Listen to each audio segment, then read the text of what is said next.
Fall is the best time to plant cool season grass. And in this video, I'm going to talk about the different cool season grass types and help you determine what is best for your yard. So let's get out of the weeds.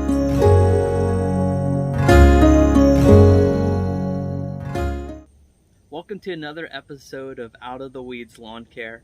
And I want to thank you guys for watching this video, and anybody who's new here, I really appreciate if you guys could like or subscribe to this channel. It really does help me grow this channel, and so I appreciate all you guys do. You've heard me probably say several times that fall is the best time to plant grass seed and to make the most progress on your yard. So whenever we're going into fall, the temperatures start to drop a little bit coming out of summer, and it gets into an ideal range to grow grass seed. The other advantage of planting grass seed in the fall as opposed to, say, the spring is that you have less competition for weeds. In the spring, when everything's coming out of winter and everything's going, yeah, it's good for your grass seed to grow grass seed then, but it's also the ideal temperature of when all the weeds start popping up. You start getting your dandelions, and then you start getting your crabgrass and that later on in the year. And so in the spring, when you're planting, your new grass has all this competition from all these different weeds, whereas in the fall, almost everything that you're going to see in your yard this year as far as weeds, you're already going to see. So in the fall, all the competition is cleared out of the way, and you can just plant your grass seed without any competition and in ideal temperatures.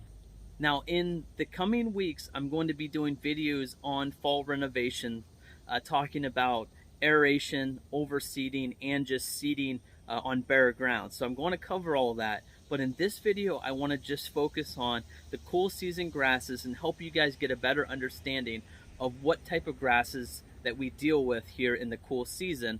And whenever you're going to buy grass seed, help you make the right determination for what you need in your yard. There's a huge number of cool season grasses, but there are four main ones that you will see in most seed mixtures in the stores. And those are Kentucky bluegrass, perennial ryegrass, tall fescue, and fine fescue. So to compare these four main types of cool season grasses, we want to break them down into several categories. First, spreading or bunch type grasses, how they handle shade versus sun, the watering requirements, overall maintenance requirements, and germination time, which is the time it takes for you to start seeing the grass coming up out of the ground. Kentucky bluegrass is the most popular cool season grass. It is a spreading type grass that has rhizomes that go underneath the ground and can spread across your lawn. It requires full sun and doesn't do that well in shade. It also needs good irrigation practices. It is a moderate to high maintenance grass and has the longest germination period of all the cool season grass, between 20 to 25 days. Next we have ryegrass. It is a bunch type grass, which means it does not spread across your lawn, but grows in little bunches all across your lawn. It can do good in full sun and partial shade. It has good drought resistance, is a grass that requires just average maintenance, and has the shortest germination time of all the cool season grasses at 4 to 7 days. Ryegrass is one that manufacturers love to put in seed mixtures because it germinates so quick. It gives you those quick results. The one thing to be careful with ryegrass is to be careful that you are getting perennial ryegrass instead of annual rye. Annual ryegrass will only last for that season and will die off over winter and not return. So you want to make sure you get perennial ryegrass so that you can have that grass year after year. Next we have fine fescues. Fine fescue will be broken up into two different types. Creeping red fescue, which is a spreading type grass, and chewings fescue, which is a bunch type grass and doesn't spread. It is the best cool season grass for shade. It requires good watering practices. It is a low maintenance grass and has a germination period of 10 to 14 days. Last, we have tall fescue grass. Tall fescue is a bunch type grass that does good in both full sun and shaded areas.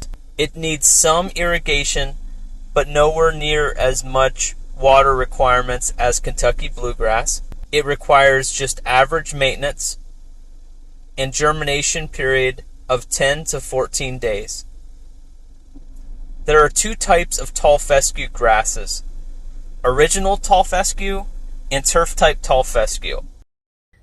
So the thing with tall fescue grass is that years ago they didn't have turf type tall fescue. They just had normal tall fescue.